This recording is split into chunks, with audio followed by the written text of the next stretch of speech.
श्री शिव पंचरत्न स्तुति। शिव महापुराण में वर्णित एक अद्भुत स्तुति है जिसमें स्वयं भगवान श्री कृष्ण ने रचित किया है।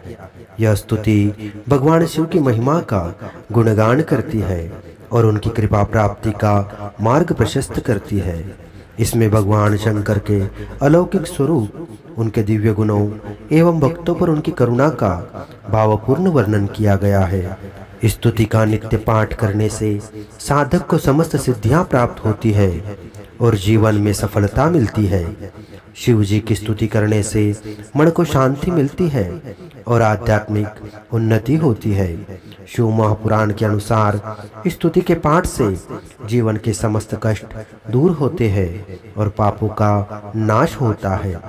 स्तुति का पाठ न केवल सांसारिक सुख संपत्ति प्रदान करता है बल्कि मोक्ष की प्राप्ति का मार्ग भी प्रशस्त करता है। जो व्यक्ति नित्य पाठ करता है उसके परिवार में सुख, शांति एवं ऐश्वर्य की वृद्धि होती है। शिव पंचरत्न स्तुति भगवान शिव के भक्तों के लिए एक अनमोल रत्न है।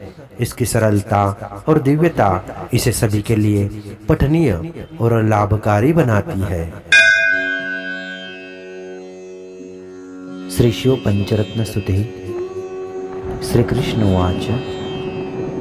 मत्त सिन्धुरमस्तकोपरि नित्यमानपदाम्बुजम् भक्तचिन्तितसिद्धिदानविचक्षणं कमलेक्षणं भुक्तिमुक्तिफलप्रदं भवपद्मजाच्युतपूजितं कृत्तिवाससमाश्रये मम सर्वसिद्धिदमीश्वरम् वित्तदप्रियमर्चितं कृतकृंशतीव्रतपश्चरे मुक्तिकामिभिराश्रितैर्मुनिभिर्दृढामलभक्तिभिः मुक्तिदं निजपादपङ्कजसक्तमानसयोगिनां कृत्तिवाससमाश्रये मम सर्वसिद्धिदमीश्वरम् कृत्तदक्षमखादिपं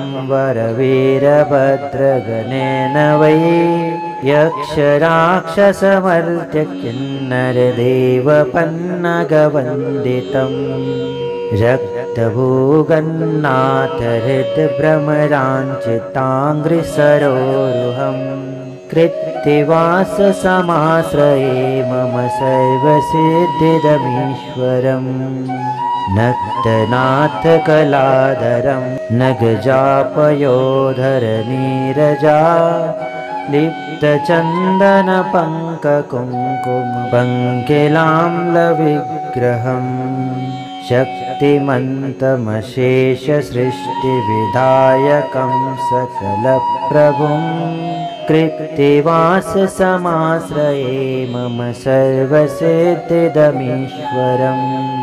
रक्तनीरजतुल्यपादपयोजसन्मनिनूपुरं पत्तनत्रयदेहपाटनपङ्कजाक्षशिलीमुखं वित्तशैलशरासनं प्रीतिसिञ्जिनीकृततक्षकम् कृत्तिवाससमाश्रये मम सर्वसिद्धिदमीश्वरम् यः पठेश्च दिने दिने स्तव पञ्चरत्नमुमापते प्रातरेव मया कृतं निखिलागतुलमहानलम् तस्य पुत्रकलत्रमित्रधनानि सन्तु कृपाबलात् ते महेश्वर शङ्कराखिल विश्वनायक शाश्वत। इति श्री शिव महापुराणे श्री कृष्ण कृत श्री शिव पंचरत्न स्तुति।